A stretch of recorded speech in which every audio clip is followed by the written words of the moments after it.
Planta no terreno do meu coração, e mesmo que ele seja arenoso. Boa noite a todos. Tudo bem? Que alegria podermos estar juntos nessa noite. Hoje, de uma forma muito especial, Deus quer falar ao nosso coração ao iniciar esse seminário de vida no Espírito. E eu sou João Batista, faço parte da paróquia São João Batista, a qual estou como coordenador paroquial da Renovação Carismática, e na Diocese de Patos tenho a responsabilidade de cuidar dos seminários de vida no Espírito e os demais seminários que estão acontecendo. Terminamos 9 seminários, estão acontecendo mais 5, então 14, e tem mais um punhado para acontecer. Graças a Deus, essa semente tem sido lançada e nós já temos visto muitos frutos. Você quer que aconteça muitos frutos no seu coração? Sim ou não? Sim. Pergunta para quem está do seu lado: você quer frutos desse seminário? Quer? Quer frutos?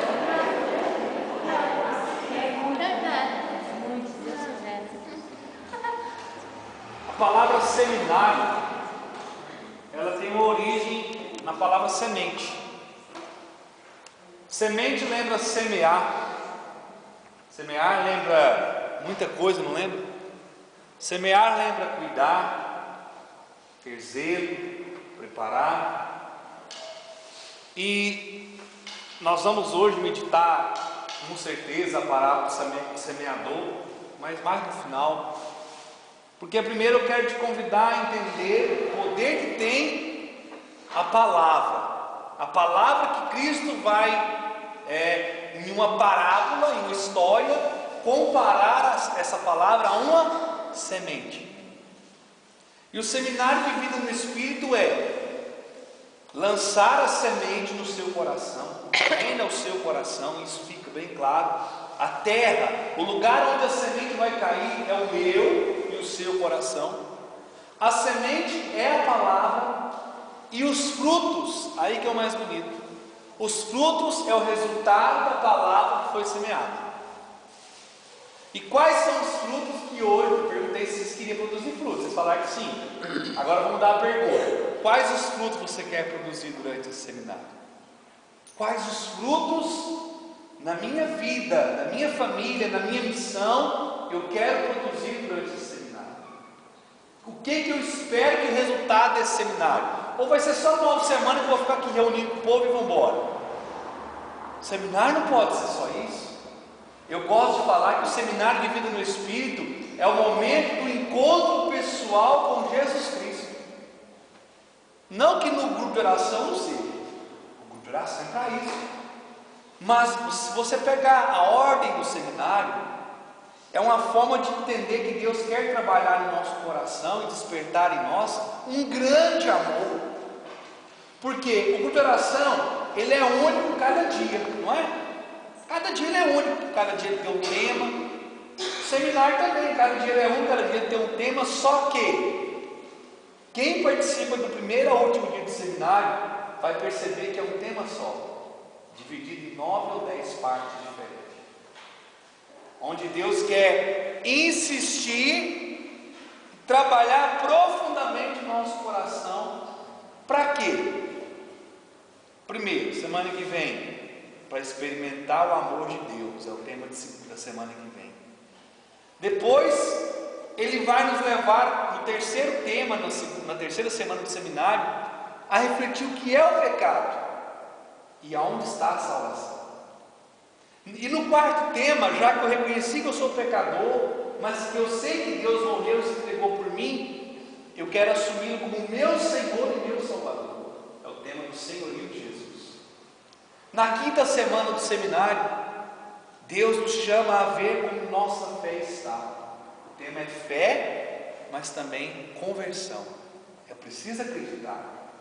E converter é o quê? Voltar-se para. E aí, no caso de conversão, no que diz respeito à fé, voltar-se para Deus.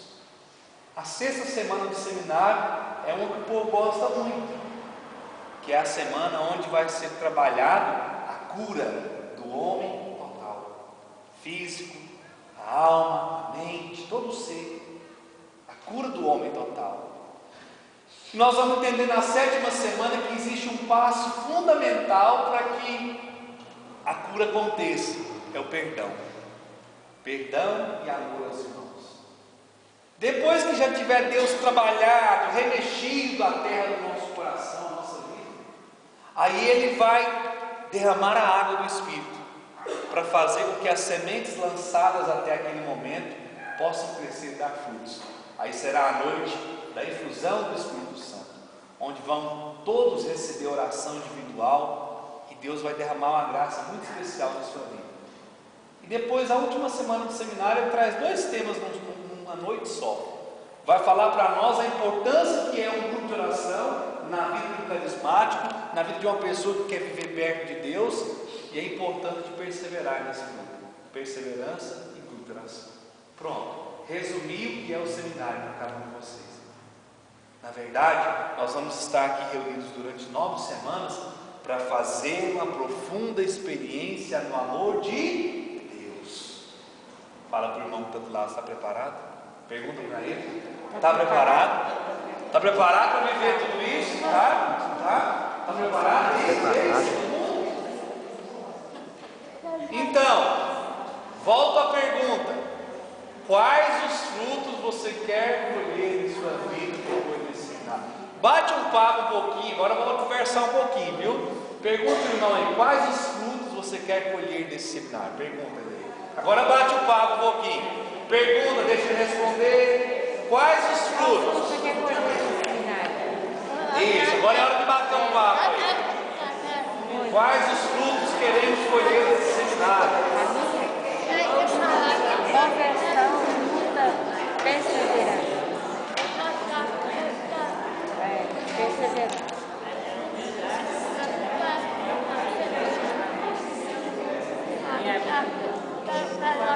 Tem gente que já plantou uma roça inteira, hein? Glória a Deus. Amém. Beleza, então ó, a pergunta ela é primeiro para nós. Quais os frutos eu quero colher nesse seminário? Eu não sei, eu vou citar alguns daqueles que são necessidade colhermos no seminário. Primeiro, vida de oração. O seminário tem que me levar a ter vida de oração. Porque hoje, amados, eu não sei vocês, eu vou dizer por mim, se eu não vigiar 24 horas no meu dia, em pouco tempo eu deixo de caminhar com Deus. Estou falando de mim, não estou falando de ninguém, de mim. Se eu, João Batista, não vigiar 24 horas no meu dia, eu não consigo permanecer em Deus. Então é vigiar, vida de oração. Paulo vai dizer na carta aos Tessalonicenses, um dos menores versículos da Bíblia. Ele diz assim, 1 Tessalonicenses 5,17: orai sem cessar. Em outras palavras, transformar a vida em uma constante oração. Se está tudo bem, eu rezo. Se está tudo difícil, eu rezo. De todas as formas que a minha vida estiver, está em oração. Isso é fruto que o seminário tem que trazer na nossa vida. Segundo passo, tem algumas pregações do seminário que falam muito de olhar para nós mesmos. Por exemplo, de pecado e salvação. E quantas pessoas que depois da pregação sobre o pecado, depois de 5, 10, 15 anos sem se confessar, procuram um padre para se confessar. Coisa linda. É fruto do seminário. Quantas pessoas que vêm para o seminário, que já foram participar de espiritismo, macumbaria, não sei mais o que, um monte de coisa que não está com nada. E aí de repente na quarta pregação vem o tema, Jesus é o Senhor. Uma pregação impactante que vai nos chamar a atenção. Peraí, se Ele é o meu Senhor, por que eu busco tanta coisa errada? E aí vão tomar a decisão. E aqui no pregador não vai vir julgar ninguém, porque a missão aqui não é julgar ninguém. Quem já foi, quem já buscou, confessa, começa a vida nova. E eu estou pouco lixando com isso, no sentido de o passado, quem ficou preocupado com o passado é museu, né? Jesus Cristo perguntou o passado de ninguém, mas Ele quer que nós nos arrependemos e busquemos vida nova. Então, se eu entendi que Jesus é o meu Senhor, eu não preciso buscar em horóscopo, eu não preciso buscar pendurar um galho de arruda na orelha e sair na rua achando que aquilo resolve alguma coisa. Eu me desligo de simpatias, dessas coisas que são muito vagas, muito vazias, e eu coloco Ele como meu Senhor. Então o seminário me faz ter Jesus Cristo como Senhor. Eu já vi frutos maravilhosos, os mais lindos que eu já vi no seminário lá em Presidente Olegário. Uma senhora de 58 anos, não tinha hábito de ler a Bíblia. Ela falou que depois do seminário ela ficou apaixonada pela palavra de Deus, comprou a Bíblia e disse que a vontade era ler tudo um dia só. Então despertou no coração dela o desejo de ler a Bíblia. Isso é fruto. Tem uns que disseram: eu quero ter mais paz, amém, que assim seja. Outros disseram: eu quero como fruto desse seminário minha cura, amém, não vai acontecer. Outros disseram: eu quero trabalho, por que não dizer que vai acontecer? Dependente de quais são os frutos, tem um segredo para colher. A palavra de Deus está, queria que você abrisse 2 Timóteo capítulo 2. 2 Timóteo capítulo 2. Quem encontrar, ajuda o irmão do lado. 2 Timóteo capítulo 2. Mais no finalzinho da Bíblia, para ajudar vocês a situar, né? Quem tiver aí com a Bíblia, chega perto do irmão que não tem. Quem puder na próxima semana traga, que é muito importante. Todo pregador que vier aqui vai usar a Bíblia, hein, gente? Todos, né? A gente pede assim. E vou instruir mais. Quem quiser trazer, além da palavra de Deus, um papel, uma caneta para escrever aquilo que você achar importante, é muito bom. Eu tenho lá em casa um monte de rabisco só eu entendo mesmo. Quando eu participava de seminário, eu escrevia em línguas, Nelson. Escrevia em línguas, eu tenho que orar para entender.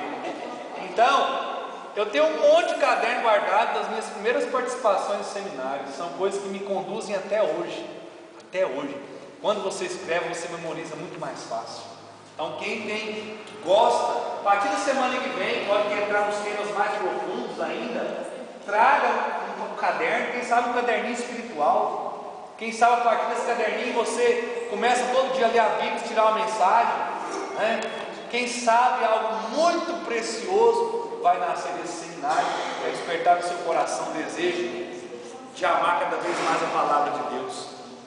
2 Timóteo capítulo 2, versículos 5 e 6.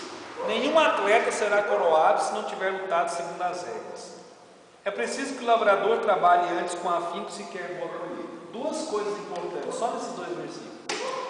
Vocês já observaram naquele período que tem as Olimpíadas, aquelas jovens bonitas que dançam muito bonito, ali 30 segundos, 1 minuto, 2, 3 no máximo? Você já ouviu alguma entrevista daquelas jovens? Quantas horas por dia elas se dedicam para fazer uma apresentação?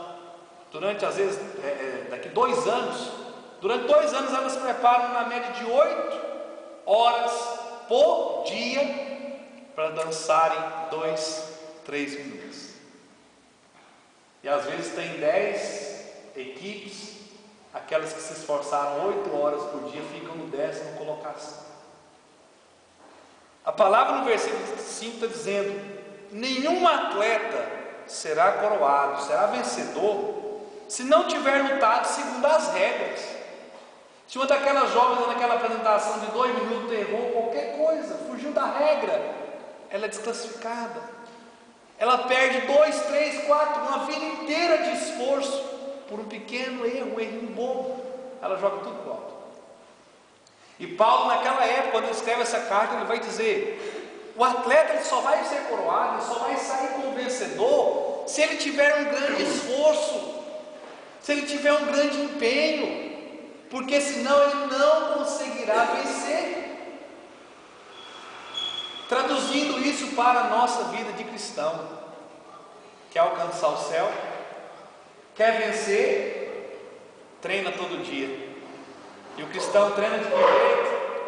Tendo vida de oração. A nossa luta, como diz lá em Efésios 6, não é contra homens de carne e sangue, mas contra os principados e potestades, contra os príncipes deste mundo tenebroso, contra as forças do mal. Nós não temos que brigar com homem e com mulher. Nossa luta é contra o mal, é contra o inimigo que se levanta contra nós a cada instante. E Pedro vai dizer na sua primeira carta: ele é como um leão que ruge à nossa volta, pronto a nos devorar. É contra ele que nós temos que lutar, não é contra pessoas. Não é contra pessoas que nós devemos que lutar. E o versículo 6 vai dizer, aí é no sentido que nós estamos falando da semente. Da mesma forma, é preciso que o lavrador trabalhe antes da colheita, não é verdade? Ele tem que trabalhar antes com afinco, com entrega total, com despojamento. Ele tem que se doar ao máximo, começar às 6 da manhã, parar ao escurecer. Se o lavrador quer ter uma produção boa, ele tem que preparar a terra primeiro, não é verdade? Se o lavrador ele quer ter resultado na plantação de milho, de arroz, de feijão, de laranja, que ele plantar, ele tem que trabalhar antes de ver o fruto. Aí eu cheguei aonde eu queria. Vocês querem frutos no seminário, irmãos? Então trabalhe. Fala para quem está do seu lado aí: você quer fruto? Trabalhe. Você quer fruto? Trabalha. Viu, Nelson? Quer fruto? Trabalha. Tem que trabalhar. Se você quer ter fruto, se você quer ter um resultado na sua vida espiritual, trabalhe antes com afinco. Gente, as pessoas se dedicam 8, 10 horas por causa do esporte. E está certo, se a pessoa trabalha, se a pessoa vive aquilo, não é errado ela fazer isso. E nós, como cristãos, nós somos muito relaxados. Às vezes nós vamos à missa uma vez por semana e acham que Deus é obrigado a me atender tudo que eu peço. Tem gente que acha que Deus é garçom. Eu tenho visto muita igreja por aí pregar que Deus é garçom. Ordene ao Senhor que Ele dê isso na sua vida. Eu já ouvi isso. Se eu paro no canal de televisão, às vezes eu fico lá ouvindo aquilo. Ordena isso para Ele. Está invertendo as ordens. É Deus que é o Senhor, não sou eu. Não tenho que ordenar nada a ninguém. Isso é coisa de quem é imaturo, quem não entende nada de fé. Ordenar a Deus que me conceda isso. Não tem que ordenar nada. É Deus que é o Senhor. Eu tenho que apenas: Senhor, se for do teu agrado, me conceda. O próprio Cristo ensinou isso. Pai, afasta de mim esse cálice, mas não faz a minha vontade, não, faz a sua. A minha vontade é: afasta de mim o sofrimento da cruz, mas a do Senhor eu sei que não é isso. Se não for, faz a tua vontade, prevaleça a sua. Ele ensinou isso também no Pai Nosso: seja feita a vossa vontade, assim na terra como a vontade dele prevalece. Você pode pedir o que for, mas é a vontade de Deus que prevalece, não é a minha, não é a sua. Nós temos que pedir, e Deus vai diante daquilo que nós estamos pedindo, com muito carinho, acolher a nossa prece. Mas Ele é que sabe se aquilo vai me conduzir ao céu ou se aquilo não vai me conduzir ao céu. Tem coisas que a gente pede que com certeza não agrada o coração de Deus. Alguém aqui já viu o filme Todo-Poderoso? Eu já. Todo-Poderoso. Eu acho que eu já Aquele vi. filme tem uma lição bacana. Deus que se coloca diante do homem e fala assim: durante 7 dias você vai ser Deus, toma o meu poder. E aí aquele homem que, nossa, eu sou Deus. Aí ele recebe os pedidos. Aí ele criou um computador onde os pedidos chegavam. E aí ele vai e escreve assim: sim para todos os pedidos. E aí a cidadezinha onde ele vivia virou uma guerra. Todo mundo ganhou na loteria. E aí todo mundo ganhou na loteria e ninguém ganhou valor nenhum, deu um pouquinho para cada um. E começaram a quebra-pau na loteria e na cidade inteira. Por quê? Porque aquele homem que se fazia de Deus disse sim para todos os pedidos daquele povo daquela cidade. Vocês estão entendendo? Eu já entendi muito bem. Quer dizer que todo mundo da cidade só queria ganhar na loteria. Todo mundo da cidade queria ganhar na loteria, irmão. Como todo mundo ganhou e divide o prêmio, não dá nada para ninguém. Não dá nada para ninguém. Se Deus ouvisse sempre a nossa prece, dizer sim para tudo, irmão, nós corremos uma grande chance de ir para o inferno. Porque nós não sabemos o que pedir nem orar como convém, está na palavra de Deus. Nós não sabemos o que pedir. Quem nos instrui a isso é o próprio Espírito. De que forma que eu estou em pleno contato com Deus e com o Espírito Santo? Tendo uma vida de oração. Caso contrário disso. Amém? Quer ter frutos dentro desse seminário, da sua vida espiritual? Trabalhe. trabalhe muito. Trabalhe, se possível, na oração do texto. Quem sabe fazendo uma boa confissão. Quem sabe jejuando. As pessoas estão perdendo o hábito do jejum, porque muitos pensam que jejuar é só não comer carne, e pensam que jejum é só na quaresma. É raridade uma semana que eu não faço 2, 3 dias. Como eu faço, então é um hábito para mim. Eu não estou aqui me exaltando por isso. Para mim, como servo, como esposo, como pregador da palavra, é uma necessidade. Necessidade, irmãos. Eu sei que é nisso que Deus vai me trabalhando e lapidando a minha vida. Que se não for assim, não vai. Eu tenho 3 pontos muito importantes a trabalhar com vocês nessa noite. O tema central é o semeador. Amém? Só que dentro desse tema eu gosto sempre de focar a palavra de Deus. Então, o tema dessa noite, dentro do tema central do semeador, é produzir frutos pela força da palavra. Amém? Produzir frutos pela força da palavra. A palavra é viva e eficaz, e ela não passa por nós sem produzir frutos. Vocês acreditam nisso? A palavra de Deus, se ela for acolhida em nossa vida, ela não passa simplesmente passar. Ela vem produzir algo dentro de nós. Mas para isso é preciso acolhê-la, preparar o coração para receber. A pregação de hoje é só para isso. Te motivar a ter o desejo de ter o coração preparado para tudo que o seminário tem de propósito na sua vida. Amém? Primeiro tópico dentro desse tema: preparar o coração é o primeiro passo para produzir frutos. Preparar o coração é o primeiro passo para quem quer produzir frutos. Vivemos uma constante experiência de sementes sendo lançadas em nosso coração. Vocês concordam com essa expressão? Vivemos uma constante experiência de sementes sendo lançadas em nosso coração. Só que aí há um segredo. Todo dia, irmãos, chega sementes ao nosso coração. Vou mudar a palavra. Todo dia chega informações na nossa vida. Não chega? Você ligou a televisão, informação. Você abriu o jornal, informação. Você foi na vizinha do lado, muita informação. Não é? Às vezes a maior fonte de informação é a vizinha do lado. Espero que você não seja a vizinha do lado, viu? Eu nem tenho vizinho do lado. Glória a Deus. Brincadeira. Todos os dias muitas informações, muitas palavras, sinais, gestos, situações chegam até nós. E o que tem acontecido, tem caído no terreno do nosso coração, tem produzido os frutos? Quais?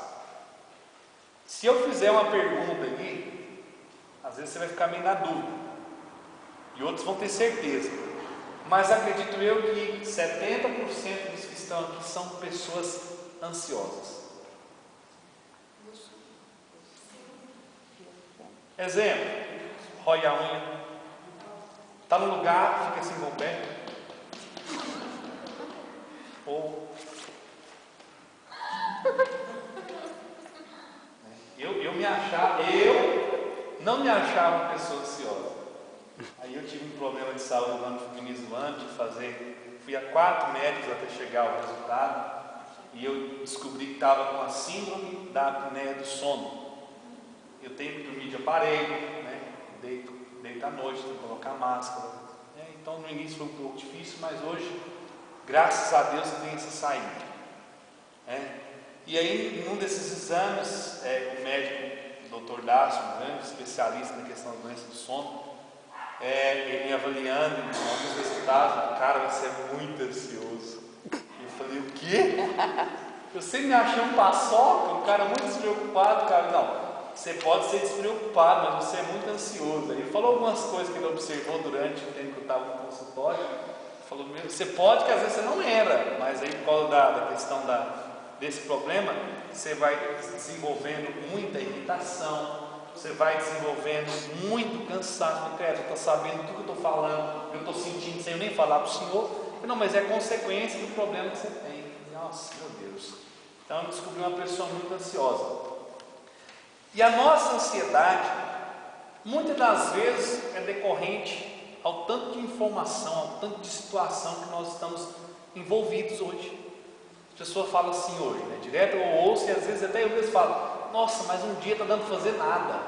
Será? Quantas vezes eu trabalhava com vendas externas, agora eu estou só aqui em Patos, eu trabalhava nas cidades, eu saía de Patos, ia lá em Guardamó. Guardamó está a 45 quilômetros da divisa com Goiás.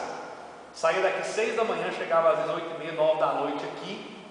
Atendia aproximadamente 40 clientes no dia. Encontrava por volta de 200 a 250 pessoas no dia. E chegava ao final da noite e falar que eu não fiz nada. E andei aproximadamente 330 quilômetros. Dizer que eu não fiz nada. Sabe, gente, nós vamos vivendo uma correria nesse mundo. Esse mundo vai nos obrigando a fazer isso, fazer aquilo, para ter isso, para ter aquilo, e ao final de tudo, chegar ao final do dia e falar assim: o que eu fiz hoje? Aí eu vou cantar igual o padre Alessandro: nada, nada, nada. Quantas vezes nós estamos vivendo essa realidade? E aí eu quero dizer para você algo que eu já vou antecipar, que nós vamos ler daqui a pouco. Jesus falou naquela época: a semente que cai em meio aos espinhos, ela é sufocada por tudo que está em volta e não dá fruto. Nós estamos vivendo essa realidade nesse mundo de hoje. Parar, gente, olha que parar para ficar aqui ouvindo uma pessoa pregar durante 1 hora, nem todo mundo consegue. Quando eu prego para jovem, se o encontro, os organizadores não tiver falado assim: olha, não é permitido celular no encontro, durante a minha pregação, 50% do jovem está de poder assim, agitando alguma coisa, e eu fico assim pensando: será que não podia fazer isso outra hora? Não em respeito ao pregador, porque eu não sou ninguém, mas em respeito à palavra que eu prego, porque ela é tudo, ela é vida de Deus. Não é em respeito a mim, não, eu sou outro como qualquer um de vocês, mas em respeito ao Deus que eu prego. Sabe, nós vamos ficando sufocados, é muita coisa chegando até nós, e o que nós estamos permitindo que caia em nossa vida? Vou fazer outra pergunta, que eu gosto de fazer pergunta para deixar as pessoas com interrogação na cabeça, porque eu acho que o povo hoje ficou preguiçoso, o povo não pensa. Quanto tempo você não lê um livro bom? Eu não vou nem falar no sentido só de um livro religioso, porque para mim o livro que me enriquece, me ajuda, são um livro cristão. Porque livro de história, para fazer eu viajar com um barulho também, eu não gosto muito não. Eu gosto de coisas que me faz colocar os pés no chão e fazer pensar. Então, no sentido espiritual, há quanto tempo você não faz a leitura de um livro bom? Porque uma forma boa de tirar um monte de semente ruim de nossa vida é colocando semente boa. Você vai se desligando de muita coisa ruim da sua vida. Olha a importância da palavra, fazer uma boa leitura. Isso pode mudar muito do seu coração. E as pessoas, nós temos, eu estou lá em casa com 8 livros para ler. Comprei, está lá, 8 livros. Falei, não vou comprar mais livro enquanto eu não ler inglês. Eu já li mais de 20, graças a Deus. Uma pessoa que odiava a leitura, ler 20 livros é uma vitória. E o quanto isso me enriquece. A Ivone, pregadora e amiga, fala assim: mas você lê que hora? Eu falo: Ivone, eu gosto de meia-noite, meia-noite e meia, mas eu faço pelo menos 15 minutos, eu gosto de fazer leitura. Descansa a mente, desliga um pouquinho daquela loucura, daquele cansaço. Faz a experiência. Procura um livro bom, palavras que te enriqueçam, sementes boas, semente boa que vai te fazer um cristão melhor, uma pessoa melhor, um homem ou uma mulher mais de Deus. Sabe? Preparar o coração é o primeiro passo para produzir frutos. Segundo ponto interessante: conhecer o coração, conhecer o terreno. Gente, a maioria de nós estamos aqui fazendo coisas que nós não gostamos de fazer. A maioria de nós fazemos coisas que não gostamos de fazer, deixamos coisas boas sem fazer. Já parou para pensar nisso? Quantos de nós estamos fazendo coisas que não gosta, mas porque se sente obrigado, e estamos deixando de fazer uma coisa boa, por exemplo, fazer uma caminhada? Quantos estão deixando de fazer uma caminhada, uma coisinha simples? Ou estão deixando de fazer um hidroginástica, estão deixando de fazer coisas que parecem assim, corriqueira. Eu estou devendo uma coisa para minha esposa que eu estou morrendo de vergonha. Ela quer entrar na aula de dança de salão. E eu vou, qualquer hora dessa eu vou. Estou só esperando ela encaixadinha num lugar aí, que tem que ter o dia certo, a hora, porque é um desejo do coração dela. Por que não fazer isso? E eu disse não 2 vezes, hoje estou morrendo de vergonha já. Porque eu acho que é algo tão pequeno, tão simples para alegrar o coração dela, por que não fazer? Sabe, estamos deixando de fazer coisas para alegrar o coração das pessoas que a gente ama, e a gente acaba fazendo coisas, a gente é mestre para implicar os outros, né? Nós somos campeão, até de letra, não fez isso para mim, eu nem vou fazer para ele. Nós somos campeão nisso, e às vezes nós estamos precisando tomar esse cuidado, e o primeiro passo é conhecer o meu coração, e quem sabe conhecer o coração do outro. Porque se eu conheço quem está do meu lado, se eu conheço a pessoa que está comigo, eu sei o que ela gosta e o que ela não gosta. Minha esposa hoje fez um almoço para o gente do céu. Acho que é por isso que eu estou gordinho. O almoço dela foi uma bênção. Eu elogiei umas 4 vezes o almoço, enquanto eu estava almoçando. E eu via no coração, nela, ela não falou nada, mas ela acolhia aquilo como, que bom, eu fiz com tanto amor. Sabe, coisas pequenas, palavras pequenas que fazem uma grande diferença na vida de quem ouve. E isso tem passado batido em nossa vida. E vocês não têm noção da importância que tem para quem está ouvindo. Esse cuidado. E quantas vezes também eu já falei para minha esposa, palavras sem pensar, palavras duras que machucaram, que fizeram ela sofrer. E depois vai voltar atrás, pedir perdão, porque isso também é algo bonito. Não é achar que está sempre certo. Eu falo sempre para casais, eu e ela, a gente sempre prega, a gente está com 6 ou 7 pregações marcadas, só para casais ou para famílias. E a gente, quando fala, a gente vai dizer para todo mundo, nós não somos um casal perfeito. Não, nós não queremos criar isso na cabeça das pessoas, mas nós somos um casal que luta. E nós temos que entender que tem que ser assim. Mas não é luta no sentido de pegar uma queda de braço, não, eu vou ganhar, eu sou mais forte. Porque toda vez que casais começam a pegar a queda de braço, para ver quem está certo, eu estou certo, se não ceder, é perigoso o braço quebrar. Em outras palavras, se não ceder, é perigoso o casamento se romper. Então tem coisas que é preciso às vezes deixar o braço torcer, dar o braço a torcer para não ter um braço quebrado. São coisas que fazem uma grande diferença. Nós temos que ter esse cuidado. Formas para preparar o coração: ter vida de oração, como falei, ter vida de sacramento. O que é vida sacramental? Eucaristia, confissão, quando for preciso, unção dos enfermos. Eu fico bobo, o povo não conhece unção dos enfermos, pensa que unção dos enfermos é para tomar só quando está morrendo. Não tem nada disso. Eu já passei pela unção dos enfermos, estou cada vez melhor, graças a Deus. Unção dos enfermos é quando você vai fazer uma viagem muito longa, você está com medo, padre, dá unção dos enfermos para fazer uma viagem longa. Você vai fazer uma cirurgia, padre, vem cá, unja-me, né? Me dê a graça da unção dos enfermos. Tem alguém no hospital, padre, vai lá dar unção, porque a unção é sinal de cura, de milagre, de bênção. E esse mistério, esse ministério, essa graça, muitas vezes é desprezada, a gente não sabe o significado, né? Outra forma para preparar o coração que eu adoro, vida de comunidade. Quando eu apresentei, eu falei que eu sou de onde? Vocês gravaram, que bom, né? Eu sou da paróquia São João Batista. Jesus era de onde mesmo? Jesus de Nazaré. Ele tem uma origem. O pregador tem que ter uma origem. Nós temos que ter uma origem. O João lá da São João? Aquele lá mesmo. Bom demais, ele tem uma origem. Nós cristãos temos que ter. A Bernardina na Nossa das Graças, a palavra do Rosário, é ela mesma. Origem. Isso é. Oi? Ultimamente não. Ultimamente em Brasília. Não, mas quando eu falo em você, nós somos das Graças, então você é daqui. Então, ter uma origem, isso é fundamental. E outra, quando nós vivemos as adversidades da vida, é em comunidade que nós somos capazes de vencê-las.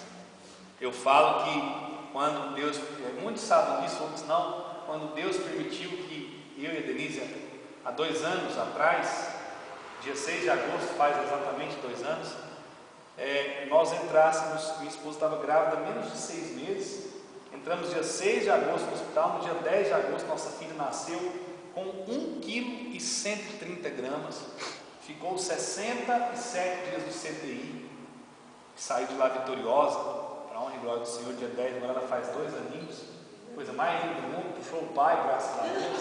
Ah, que dó. E a mãe também, né? E a mãe também. E aí, o que acontece? Naquele período de 67 dias que a minha esposa ficou todos os dias no hospital, quem me sustentou, quem sustentou ela foi a nossa comunidade. E é verdade, uma renovação carismática, uma diocese inteira rezando por nós, eu sei. Mas o povo que eu estava todo dia era a minha comunidade, era a minha casa, era o meu povo. Então eu particularmente, eu ando a diocese inteira. Tem 2 cidades da diocese só que eu não fui até hoje, só. Eu já andei em todas as cidades da diocese pregando, graças a Deus. Mas eu não sou ninguém se na segunda-feira eu não estiver no meu grupo de oração. Não sou. Se quando tem festa na paróquia eu não estiver ali ajudando, eu me sinto deslocado. É como cuidar da casa dos outros e cuidar da minha. O primeiro lugar que eu tenho que trabalhar é a minha comunidade, senão eu não sou nada. Então eu dou muita importância a isso e falo que isso é se conhecer e colocar aquilo que você sabe fazer à disposição dos outros. Primeiro o meu povo e, é claro, depois os demais. Outra forma de preparar o coração: lutar para viver em harmonia familiar. Muitas pessoas hoje têm perdido a cabeça em qualquer coisa, perdem as estruturas, até porque muitas das vezes já não tem uma estrutura familiar. Por não ter uma estrutura familiar, acabam banalizando a fé. Hoje estão na igreja católica, amanhã são evangélicos, depois são espíritas, depois estão no candomblé, depois vão para a maçonaria, depois são... E eu vou dizer para você, eu tive uma amiga que ela, a última vez que eu conversei com ela, ela tinha passado por 5 denominações religiosas. Por último ela falou assim: eu não vou participar de mais nada, todo lugar é ruim. Aí eu disse para ela assim: minha filha, não são os lugares que são ruins, está ruim aí dentro, está ruim aqui. Não adianta mudar de cidade, de país, de planeta, morar com ET, sei lá da onde, se aqui dentro não estiver bem, o lugar não presta. Nossa, isso é muito radical. Eu não sou radical não, sou sincero e vejo dessa forma. Eu gosto sempre de dizer, eu preferia muito mais que as igrejas evangélicas tivessem lotadas do que o teto vazio. Sou contra ninguém que participe de igreja evangélica. Eu acho que nós temos que... O Papa Francisco está pedindo muito isso, o ato dessa compreensão, desse respeito e entender que nós somos todos cristãos. Agora, se a pessoa está procurando uma seita, procurando algo que não está relacionado à pessoa de Jesus Cristo, aí eu vou orientar, se perguntar. Se não perguntar também, vou fazer o quê? Vou invadir a vida do outro? Deus deu a cada um liberdade, cada um do jeito que quiser. Vai prestar conta depois a ele por isso. Nós temos que ter essa consciência. Se eu vivo a minha fé de qualquer jeito, uma fé relaxada, se eu vivo a minha fé fazendo de conta que sigo a Jesus Cristo, eu vou prestar contas. Então aqui eu não quero ser moralista, lá que eu sou igual a ninguém, que cada um vai prestar conta de si, amém? Então, viva a sua fé. Se é um católico, seja um católico verdadeiro. Se é um evangélico, seja um evangélico verdadeiro. Eu tenho um programa de rádio que ele é gravado para 20 emissoras fora da nossa cidade. Aqui, infelizmente, a gente teve ele durante 7 anos e agora não tem nenhuma emissora transmitindo ele por enquanto.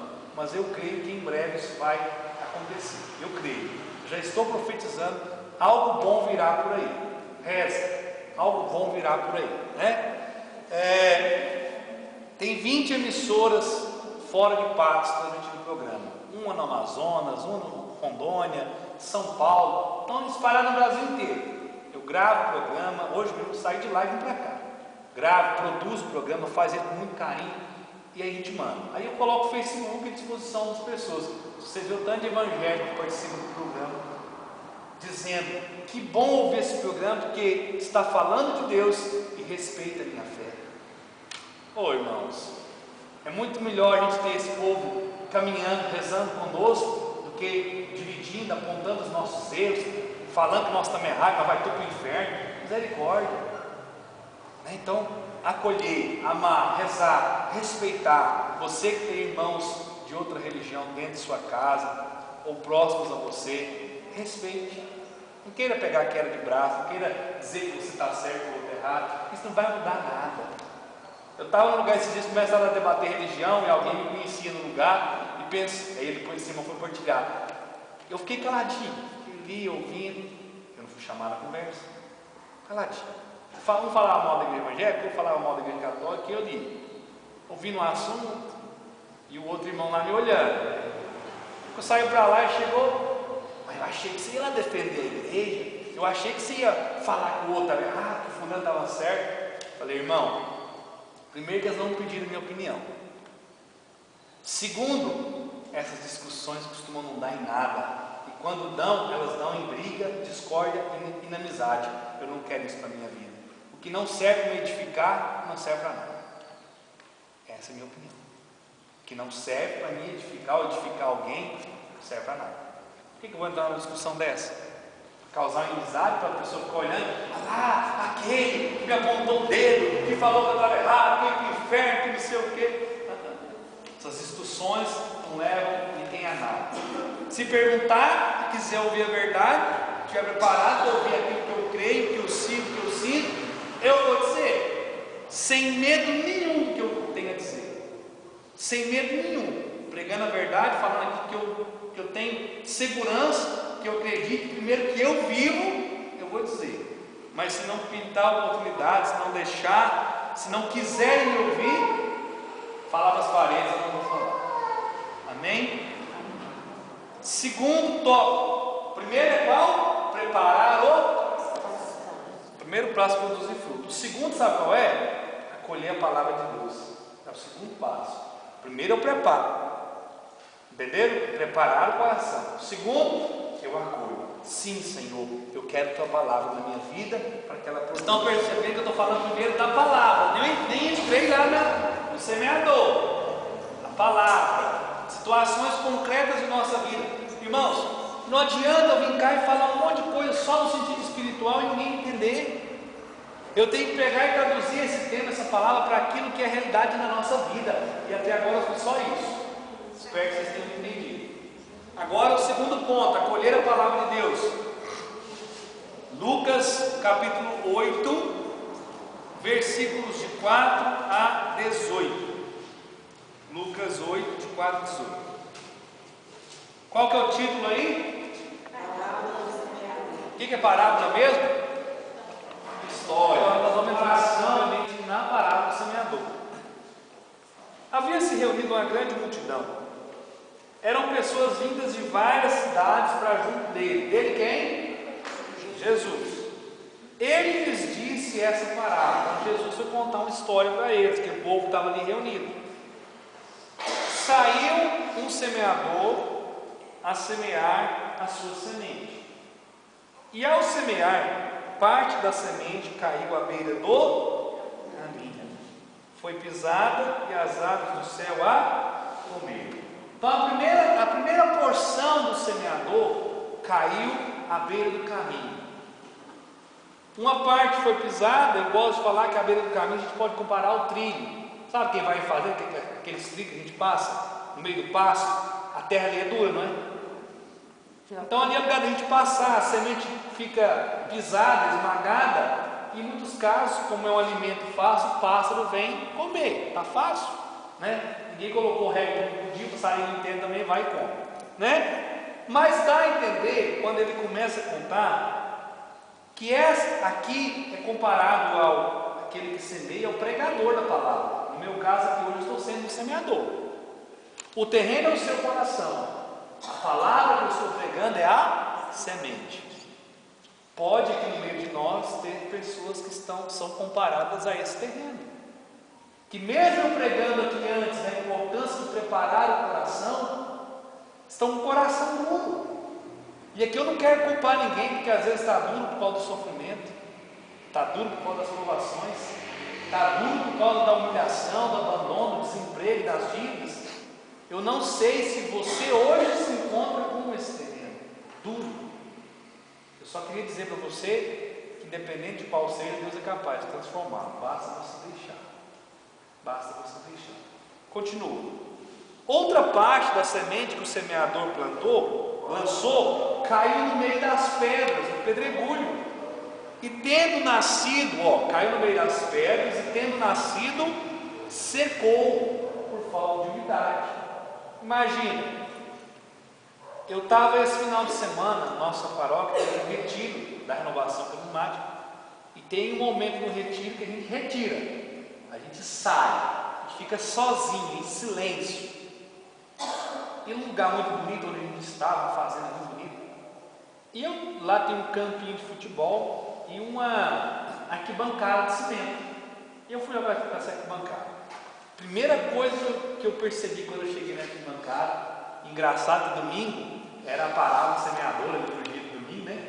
Quem foi à missa domingo lembra que a leitura do Evangelho domingo era do semeador.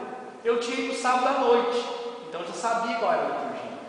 Quando eu cheguei na arquibancada cheia de cimento, tinha um trincado lá cheio de uma graminha verde. Falei, não, que coisa espetacular. Só porque eu observei que estava verde algumas, a maioria tinha morrido, porque não tinha como aprofundar as raízes, que estava cheio de pedra. Então morria, não resistia. E aí eu lembrei na hora da parábola do semeador. Falei, olha, aqui está cheio de cimento, tem um trincadinho, um espacinho com terra.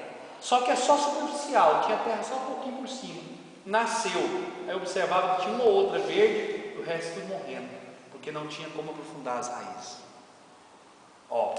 A comparação de Jesus é exatamente essa. Uma parte da semente caiu no meio das pedras. Nasceu, mas não resistiu, porque não tinha terra, não tinha umidade, não tinha onde a planta se alimentar. Por isso aquela semente não produziu frutos. Morreu antes de produzir frutos. Outra parte da semente caiu entre os espinhos, entre o mato, a sujeira. Cresceram com ela os espinhos e sufocaram ela. Então, olha, lançou a semente, mas naquele lugar também nasceu os espinhos, nasceu o mato.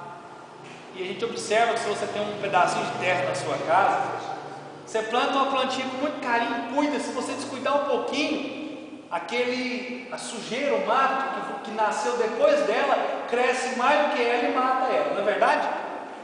Se você não cuidar dela muito bem, ela vai morrer. Aquilo que não presta, cresce rápido demais, não é? O que não presta, gente, fala uma coisa boa para o menino, tem que falar muitas vezes para ele aprender. Fala um palavrão perto do menino. Fala uma vez só. Fala uma vez só e então nada pegou. Eu estava perto, minha cunhada tem aquela história demais. Aí ela um dia lá ficou estressada com a situação. E ela falou assim: aperta desse negócio aí. Aí passa um pouquinho, o menino dela brincando lá. E, mamãe, aperta aqui, ó, aperta aqui, ó, aperta, não sei o que. Começou a repetir. Aí ela falou assim: o que é bom você não aprende não, né? O que não presta já está repetindo. Aí ela foi explicar como fazer. E eu vi toda aquela ação. Aí eu lembrei desse episódio. O que é bom tem que plantar, tem que cuidar, o que não presta cresce, cara. Você pode até jogar para lá e deixar para lá que ele cresce. Joga para lá e cresce, né? Eu ontem vi uma frase interessante e é dentro disso aqui. Eu preciso de fazer muitas coisas boas na minha vida para ser lembrado como um homem bom. Mas se eu cometer um erro, eu me torno uma pessoa ruim. E é verdade. Eu tenho que fazer muita coisa boa para que as pessoas olhem para mim e me vejam como uma pessoa boa. Mas se eu cometi um erro, eu sou um vagabundo. Aí você perdeu o que você fez tudo. Eu jogo tudo para fora. Foi tudo jogado para fora, né? Claro, isso na mentalidade do ser humano. Para Deus não é assim. Deus nunca, pelo contrário, Ele vê o seu erro, mas se você se arrepende, luta para não mais errar, você está perdoado. Aí o ser humano, não, o ser humano fica jogando na minha cara, porque aquele dia, 39 anos atrás, você fez isso comigo. Oh meu Deus do céu, até quando nós vamos fazer isso, né? Tem gente que é mestre para colecionar mágoa, e quando menos que não, joga tudo aquilo na cara de quem errou contra ela, né? Fica usando aquilo como uma espada, transpassando o coração do irmão, né? Parecendo que isso vai produzir algum fruto na vida de alguém. Não vai. Pelo contrário, só tristeza, só sofrimento, só dor, né? Outra parte da semente caiu em terra boa, tendo crescido, produziu fruto 100 por 1, 100%. Gente, eu tinha dificuldade para entender 100 por 1. O que a palavra está dizendo 100 por 1? O que é isso? Até que um dia eu vi um pregador explicando de uma forma tão simples. Pega um pé de laranja, ele pode produzir 100 laranjas. Então é 100 laranjas para um pé de laranja.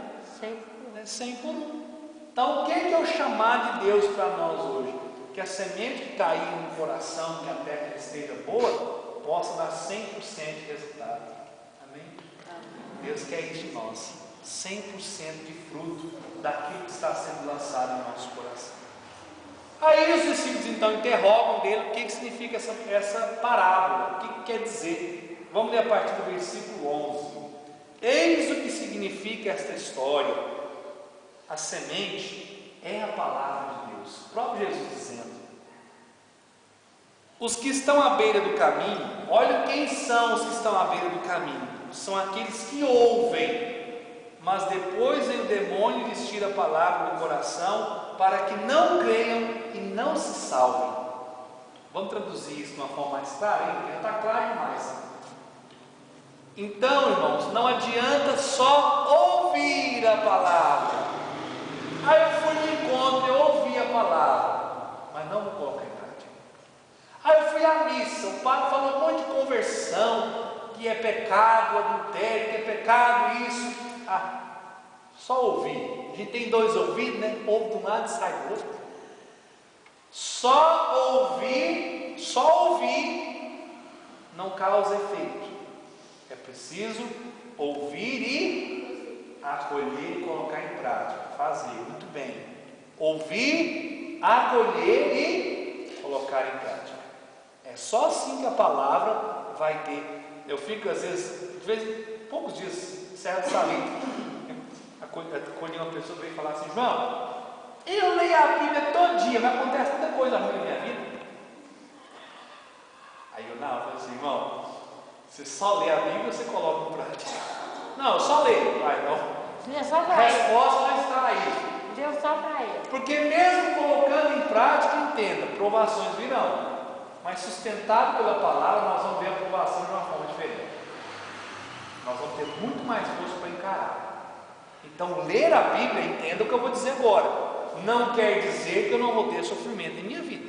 Não cria essa ilusão, não. Ler a Bíblia não quer dizer que eu não vou ter dificuldade. Então por que eu leio? Eu leio porque eu quero ouvir Deus falando comigo. Por isso que eu leio a Bíblia. Eu leio porque eu quero ter intimidade com Deus, porque quando ela está fechada, é um livro. Quando ela está aberta, é Deus falando comigo. Então a decisão é minha. Abrir a Bíblia no Salmo 90 e deixar de frente na mesa não dá efeito nenhum na vida de ninguém. Pelo contrário, eu vou dizer, você fecha a Bíblia. Porque senão os mosquitos vão sujar tudo, daqui a pouco nem ler não dá conta de ler o Salmo 90. Só para acumular poeira. Vai acumular poeira e sujeira. Abre a palavra, deixa aberto, sinal de bênção, sinal de graça.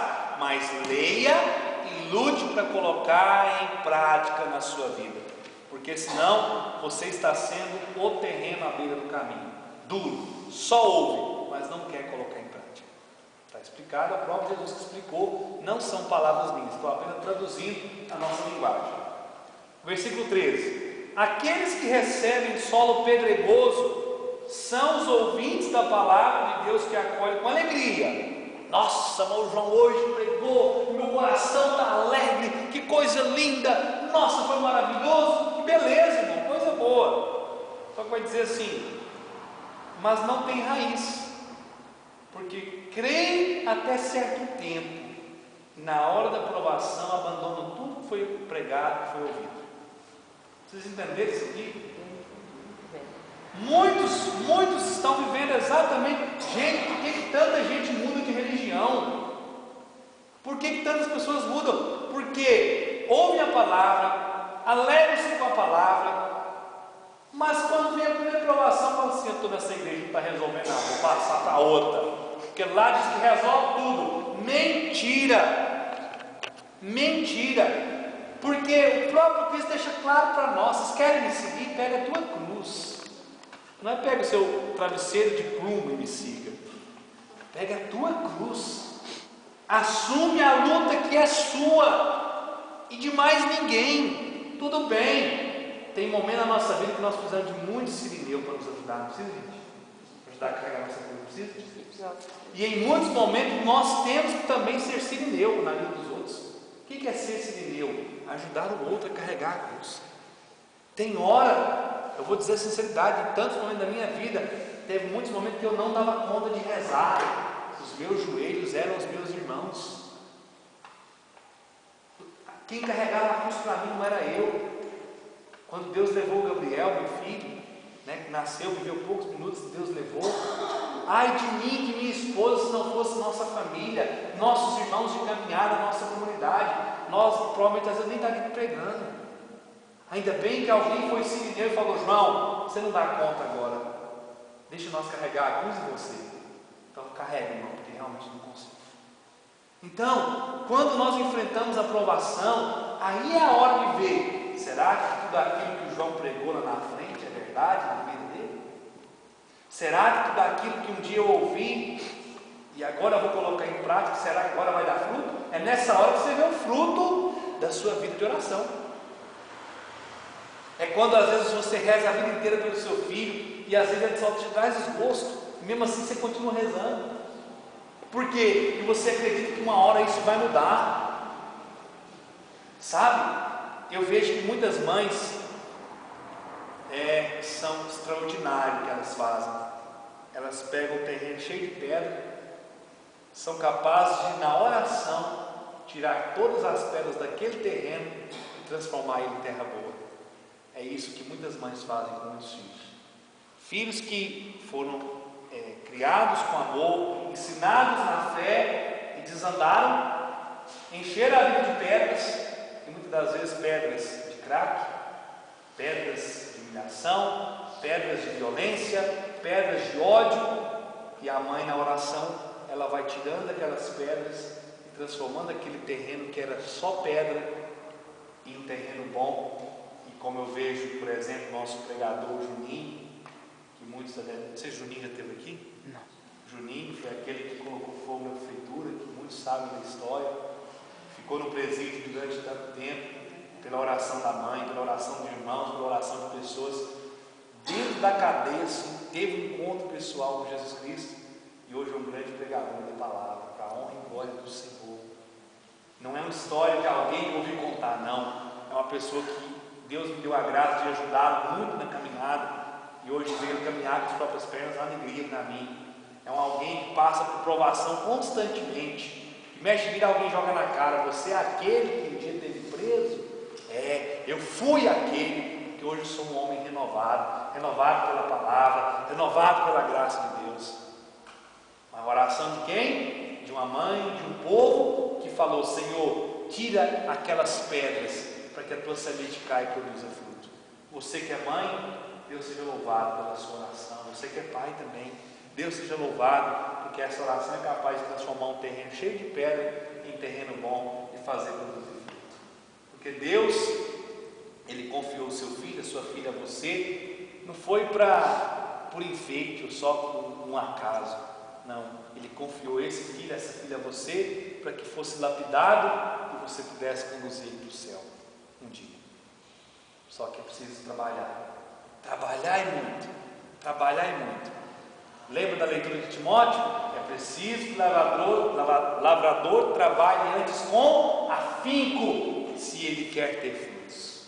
É preciso que uma mãe, um pai trabalhe muito, se ela quer ter no coração do filho, da filha, frutos de santidade, um fruto de vida eterna, né? E aí o finalzinho vai dizer: a que caiu entre os espinhos. Tem uns espinhos ainda. Esses são os que ouvem a palavra, mas prosseguindo o caminho são sufocados pelos cuidados, pelas riquezas e prazeres da vida, e assim os seus frutos não amadurecem. Interessante. A que fala dos espinhos fala que chega até a produzir frutos, mas os frutos não amadurecem. Em outras palavras, para mim, eu disse isso lá no Rosário segunda-feira, e vou dizer que hoje de novo. Para mim, o terreno que a sociedade mais vive é esse hoje. Porque você vai à igreja, você vai a uma oração, você vai a um encontro, muita coisa boa é plantada no seu coração, não é?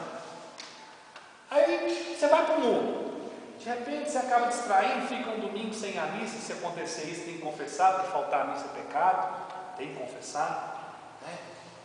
Aí você falta uma missa, de repente você não vai para oração, você fica um tempo sem participar do encontro, aí de repente você chega naquele ponto e fala assim: não, mas minha vida vai ter um deserto.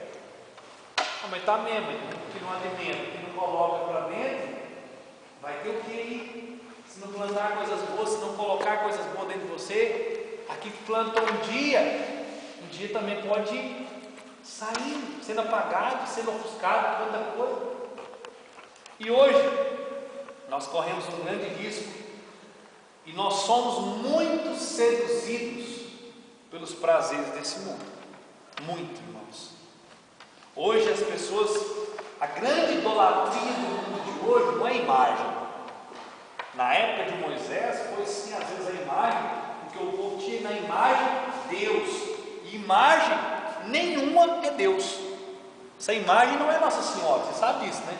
Essa imagem representa Maria, mãe de Jesus, mas ela não é Maria, ela representa, ela é um sinal para nós. A grande idolatria do mundo de hoje é o dinheiro, o prazer, o poder. Esses são os grandes, infelizmente, os deuses do tempo de hoje. E você sabe que nós corremos um grande risco de cair nessa. Nós corremos um grande risco de sermos seduzidos pelos prazeres desse mundo e acabarmos esquecendo das riquezas do céu.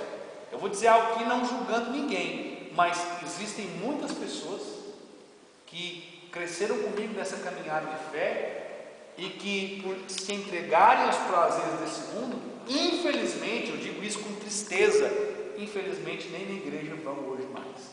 E eu não sou melhor do que nenhum desses irmãos, não estou dizendo isso para me comparar nem ou comparar eles a mim. Às vezes tem muito mais fé do que eu, não estou dizendo. Estou dizendo que se nós não estivermos, o que eu disse no início da pregação, vigilantes, nós corremos um grande risco de abandonar tudo. E de chegar uma hora nós dizemos assim: Deus não existe. E esse é o grande pecado que Jesus disse na palavra, o pecado contra o Espírito. Você sabia? O pecado contra o Espírito é dizer: não, Deus não existe, eu não creio em Deus. Então por que é o grande pecado? Porque se eu não acredito em Deus, Deus não é o meu Senhor. O grande pecado é, eu digo não ao Criador e Salvador da minha vida. Eu rompi, o pecado é uma ruptura. Eu rompi. Eu não quero Deus na minha vida, eu não quero, eu joguei para longe, eu não quero Ele mais. Por isso é um grande pecado, o pecado da humanidade hoje. E muitos, infelizmente, estão fazendo isso, dizendo não a Deus. E outros estão fazendo outra coisa que eu acho terrível: estão vendo Deus em tudo. Vê uma pedra, mas é Deus para mim, né? Ah, fulano de tal é um Deus para mim. Estão seguindo muito mais a pessoas do que o próprio Deus. Eu digo, às vezes as pessoas, tem um lugar de diocese que eu disse um negócio, ficar 2 anos sem me chamar, não tem problema não, digo de novo: se alguém vem a uma igreja porque é o João vai pregar, fica em casa. Vem por conta daquele que eu anuncio, que é Cristo. Aí você pode vir. Tudo bem, eu entendo também que Deus usa da desculpa esfarrapada do fulano de tal que vai vir para resgatar pessoas, eu creio nisso. Mas quem tem uma fé madura não vai na igreja porque é o fulano, vai na igreja para se encontrar com Jesus Cristo. Vocês me entenderam? Lógico, maravilha. Por exemplo, também o Padre Reginaldo, porque tanta gente lá ouviu eu, né? Que coisa boa, um homem de muita fé, um homem extraordinário, eu também fui. Mas se Deus me deu a oportunidade de ouvir uma pessoa, mais simples que seja, se eu puder estar naquele dia sentado ouvindo, eu quero estar sentado e ouvindo. Por quê? Porque traz uma mensagem de Deus, não é dele, é de Deus. Vocês entenderam? Tudo bem, se você hoje veio, o João vai pregar, eu quero ir lá. Glória a Deus, eu fico muito feliz. Mas se a semana que vem, como a semana que vem não sou eu que virei, venha da mesma forma, porque quem vai vir tem uma mensagem que é do céu, que é para a sua vida. Amém? Eu gosto de falar, Deus ele é surpreendente, né? Deus sempre nos surpreende. Quantas vezes eu já vi aí até mesmo em determinadas vezes, chegou uma pessoa no encontro, eu olhei assim, pensei comigo, aquele lá que vai pregar, a gente tem um pré-julgamento, né? E de repente quando a pessoa começa a pregar, você vai desmontando, você vai caindo. Senhor, me perdoa. Senhor, o Senhor não escolhe quem é capacitado mesmo. O Senhor capacita os que o Senhor escolhe. Tem que entender isso, irmãos, né? Deus sempre vai usar as pessoas que se colocam à disposição dele para trazer a nós uma mensagem do céu. Se a pessoa fala assim, simples, certo, se ela fala educadamente, se ela é mais dura no que ela fala, mas sempre Deus vai trabalhar no nosso coração. Eu brincava às vezes com o Luiz Gonzaga: Luiz, tem dia que você vai pregar que eu preciso de usar um dicionário. Tem as palavras que você fala que eu não dou conta de entender. Mas você vai ver por quê. O Luiz é uma pessoa que lê muito, uma pessoa culta, uma pessoa muito educada, que fala. É um irmão que eu amo de paixão. Ontem mesmo falei com ele. Então assim, eu tenho liberdade de brincar com ele. Luiz, fala uma linguagem que eu entendo, senão manda traduzir, eu não estou entendendo, né? Mas é aquele jeito dele, é dele. Respeite cada um do seu jeito, acolha aquilo que é especial do seu coração. Último ponto, eu falei então que a primeira coisa, preparar o coração, amém? Amém. Segundo, acolher a palavra. Guardou? Primeiro é qual? Preparar o coração. Segundo, acolher. Terceiro ponto, permanecer em Cristo pela força da palavra para produzir frutos. Vou falar de novo. Permanecer em Cristo pela força para produzir. Então vocês perceberam o que eu falo? Tema central: o semeador. Subtema, vamos dizer, um lema da pregação: produzir frutos pela força da palavra. Para produzir frutos, primeira coisa, preparar. Segundo, acolher. Terceiro, permanecer em Cristo. Ficou muito claro? Permanecer em Cristo. E dentro desse permanecer em Cristo, eu queria dizer, está lá em João 15, de 1 a 8. João 15, de 1 a 8. Gente, vocês podem esperar mais um minutinho, vocês querem já que encerre agora? São 9 horas.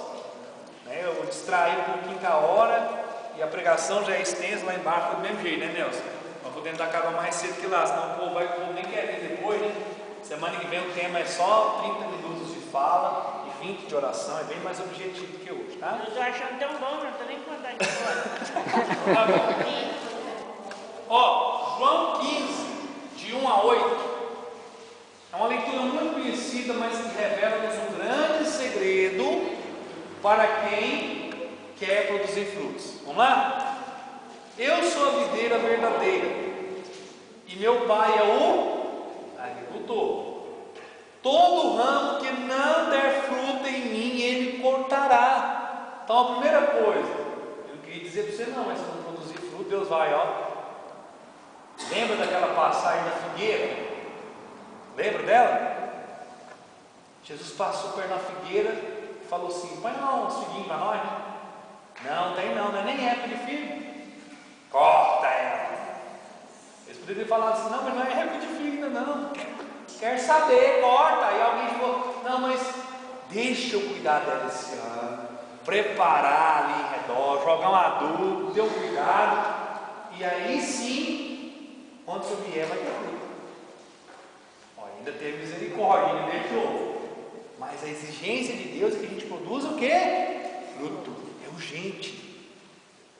Agora, podará todo que der fruto. Nossa Senhora, vai cortar o que não der fruto, é podar o que der fruto. Está enrolado. Se correr o bicho pega, se ficar o bichinho pega de novo, né?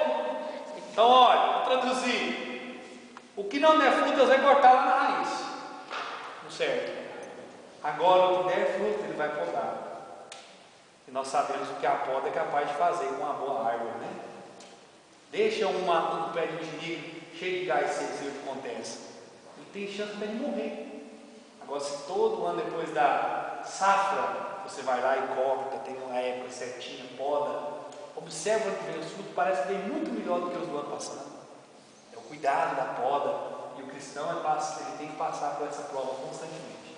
Ser podado, e ele é mesmo, você sabe que nós somos podados a cada instante, mas o que passa pela poda, a única chance que tem de crescer dar frutos cada vez melhores. Vós já estáis puros pela palavra que vos tenho anunciado. Permanecei em mim e eu permanecerei em vós. É o segredo, né? Estar ligado em Deus, estar preso em Deus, estar sempre próximo a Deus, Ele sempre vai estar perto de nós.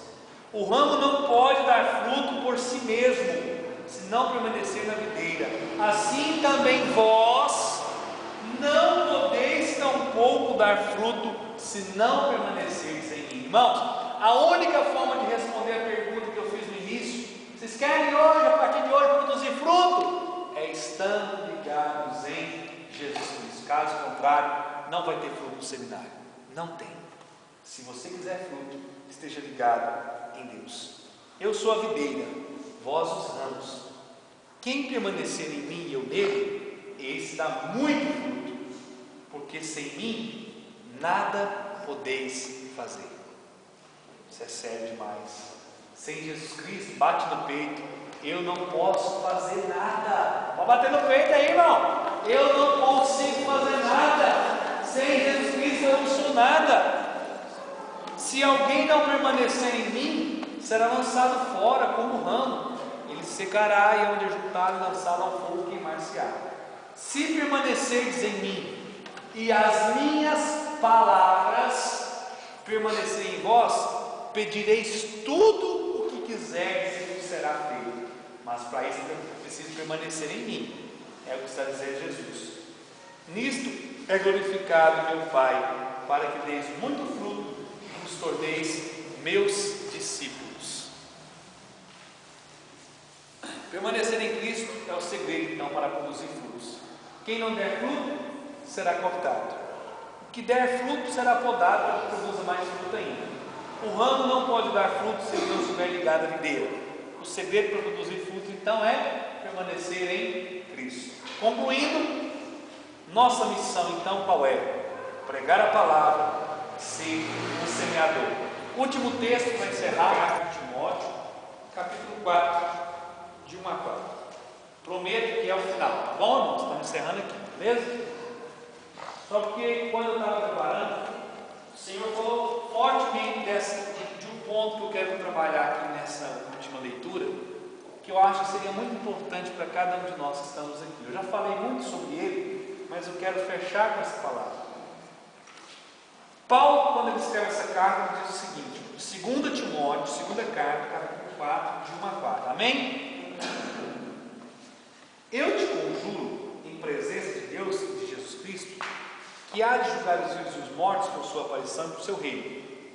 É ele pedindo a Timóteo o seguinte: prega a palavra. Isso hoje é para você e para mim, hein? Porque nós temos que sair daqui todos semeadores, amém? Tem que sair daqui semeadores hoje. Prega a palavra, insiste, oportuna e importunamente. Nossa, pregar quando os outros estão me ouvindo igual aqui é uma beleza. Pregar quando ninguém quer me dar atenção. Repreende, ameaça, exorta com toda paciência. Com toda paciência. Faz tudo isso, mas com paciência. E empenhe de instruir. Deixa eu parar aqui. E aqui toma cuidado, toma muito cuidado. Não é para você chegar em sua casa e começar a ameaçar a sua casa, não. Se você não for para a igreja, o capeta te pega. Cuidado com essas ameaças. Irmãos, pregar oportunamente é quando alguém te dá oportunidade, você evangeliza. Amém? Isso é pregar oportunamente. Vocês estão me dando hoje a oportunidade de pregar, eu estou pregando. Pregar oportunamente, para mim, a forma mais bonita de pregar oportunamente é diante de uma situação onde você tinha tudo para pecar, você ser firme, sem falar nada às vezes. Ser palavra viva, testemunho vivo de Cristo. Isso é pregar oportunamente. Vou citar um exemplo para vocês entenderem. Cheguei na festa, os jovens fizeram uma festa, me chamaram. Sou jovem ainda, lógico, também vou, né? Fui eu, na época era minha noiva, né? Minha esposa hoje, menina. Gente, sem brincadeira, quando eu cheguei no portão, eles estavam tocando um funk, daqueles funk horrível. Quase todos são, mas a batida é boa, né? mas as letras não ajudam. Aí quando eu cheguei, eu lembro direitinho do menino gritar assim: gente, muda a música, o João chegou! Aí eu brinquei assim: não, galera, deixa a música rolar aí, graças a Deus, para esse Senhor me faz de surdo. Gente, eu não falei nada, eu cheguei no portão. Por que eles tomaram essa atitude? Prega oportuno, importunamente. Uma madrinha minha, que eu tenho um amor muito grande, que você conhece, Cleonice, sempre cito o exemplo dela. Eu e minha esposa, na época noiva, né, namorada, não sei, tem muito tempo isso, estava numa festa, 2, 3 da manhã, todo mundo dançando, alegria, e eu e minha esposa, nós bebemos. E nós, para variar, graças a Deus, os mais alegres na festa. E aí minha madrinha, mais uma turma lá, bebendo e tal. Na época não era madrinha, hoje madrinha, né? E ela chegou e falou assim: Credo, o que vocês beberam? Vocês estão na alegria, você está doido? Eu falei: não. Eu brinquei assim: nós bebemos da água do Espírito. Nós não precisamos de nada para nos alegrar. A alegria nossa não vem de fora, ela brota de dentro, é algo que vem do coração de Deus. De repente o assunto fluiu. E quando nós menos percebemos, às 2h30, 3 da manhã, nós estávamos falando de Deus no meio de uma festa. Primeiro, o nosso testemunho falou, primeiro. E aquilo chamou a atenção. Na hora que nós vimos as 5, 6 pessoas nos ouvindo, um som alto, eu gritava, falava mais alto que agora. Eu acho que eu estava gritando mais do que o som.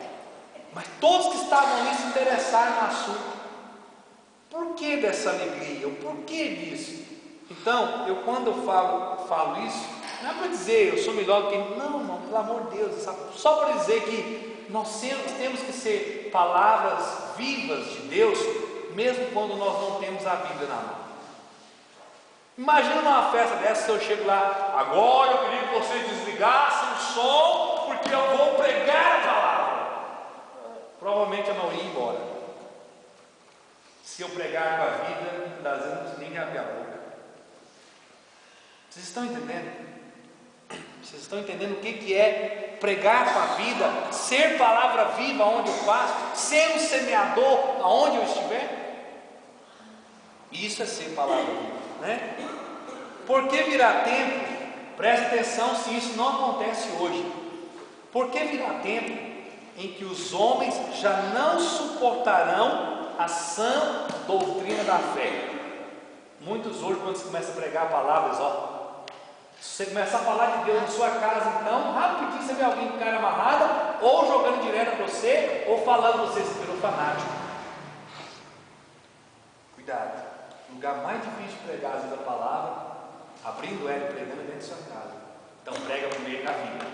Primeira coisa que tem que entender: prega primeiro com a sua vida. Porque muitos não suportam a sã doutrina da salvação. Olha o que diz aqui agora, irmãos: levados pelas próprias paixões e pelo prurido de escutar novidades, ajustarão mestres para si. Tem muita gente hoje que está buscando esse livro, né? Tem muitos que tem gurus, mestres. Tem uma novela da série que parece que tem um cara lá que tem um mestre. Vocês viram lá, a novela da série parece que tem um cara lá que tem um cara todo, ele conversa todo esquisito, é um monstrão. Grande ator, mas ele faz um papel muito idiota no feriado. Então, a gente percebe que as pessoas hoje estão indo muito atrás disso, de gurus, de mestres, de pessoas que orientem suas vidas, né? Versículo 4 vai dizer assim: por isso eles apartarão os ouvidos da verdade e se atirarão às fábulas. É o que mais acontece hoje, né? Muitos não suportam a verdade e vão criando deuses, um monte de fábula, um monte de história, vão criando uma religião para si, uma religião vaga, vazia e onde Deus não é o Senhor. Para terminar, você, porém, seja prudente em tudo, paciente nos sofrimentos, cumpre a missão de pregador do Evangelho, consagra a tua vida ao teu ministério. Palavra do Senhor. Graças a Deus. consagrar a vida ao ministério, irmãos, é entender que eu e você somos semeadores da palavra aonde nós estivermos. Não deixa só para o João vir cá e pregar, não. E eu vou te contar um segredo. Sabe como você pode ser um semeador essa semana? Chamando pessoas a vir para cá. É a forma mais bonita para mim. No nosso grupo de oração tem uma senhora que a última vez que ela me procurou, ela me disse assim: João, hoje já completou 16 pessoas que eu trouxe para o grupo de oração. Eu vou dizer para vocês sem medo de errar, acredito que aquela mulher já evangelizou muito mais do que eu. E eu falei assim: mas como é que só consegue trazer o povo para o grupo de oração? Ela fala assim, ela chega para as pessoas e fala: olha, eu não sei pregar. Primeira coisa que eu quero te falar, meu irmão, eu não sei pregar, mas eu queria te chamar para um lugar que tem um povo que prega bonito demais. Queria te chamar lá, é segunda-feira, aqui na igreja São João Batista, e começa 8 e acaba 9h30. Vai lá rezar com nós segunda-feira. Você vai ver que povo bom de reza. E ela me contando naquela simplicidade, ela dizendo que aquilo que ela fala para as pessoas convence tantas pessoas que na segunda-feira a pessoa vai para a oração. Olha que coisa extraordinária. Ela foi ou não a semeadora? Foi. A semente que ela plantou deu ou não fruto? Claro que deu. As pessoas estão no grupo de oração. Amém? Então seja um semeador essa semana. Traga mais pessoas para esse seminário, porque ele vai ser uma bênção. Amém? Amém. O tema da semana que vem é amor de Deus. O pregador, eu não me lembro agora, eu já confirmei, mas não me lembro. Mas virão aqui pessoas muito ungidas para pregar para vocês. Pessoas que com certeza vai fazer diferença na vida de vocês. Eu não estarei mais durante os próximos dias. Vai ser o Nelson, a equipe que vai coordenar. Eu devo estar voltando algum dia, não sei qual. E se algum dia algum pregador não puder vir, sou eu que venho. Por isso que estou como coordenador dos seminários. E eu que estou nesse cuidado. Faltou alguém, sou eu que venho. Então, o que eu quero pedir a vocês, perseverem, para que muitos frutos vocês possam colher. Desculpa se hoje ultrapassou um pouquinho o horário. Próxima semana, o tempo que vocês vão ficar aqui é o tempo. Acaba que hora, Nelson? 9? 9. 9 horas vai ser encerrado nas próximas semanas, amém? Amém. Leve uma pergunta para a sua casa. Vou levar duas. Qual terreno hoje está o meu coração? É terra boa? É cheio de pedra? Cheio de espinhos? É duro? À beira do caminho? À margem da sociedade? Qual é o terreno do meu coração? E a segunda pergunta, repita a que eu já fiz. Quais os frutos eu quero colher nesse seminário?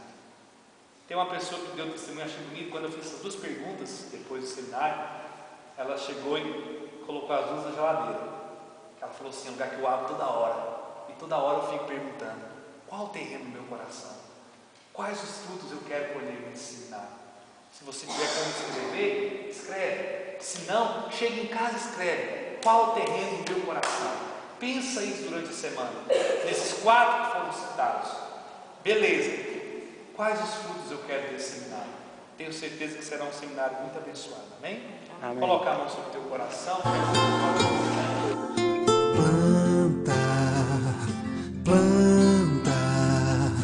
Planta no terreno do meu coração.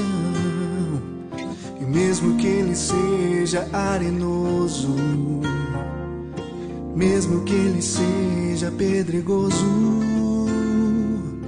mesmo que ele seja espinhoso, planta em mim.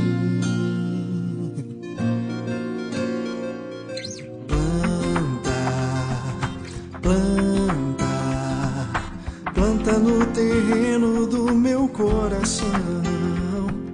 E mesmo que ele seja arenoso, e mesmo que ele seja pedregoso, mesmo que ele seja espinhoso, planta em mim. Pois o meu coração não pode mais ficar sem teu amor. Te necessita, te precisa assim, e quer o seu calor. pois sei que és semeador.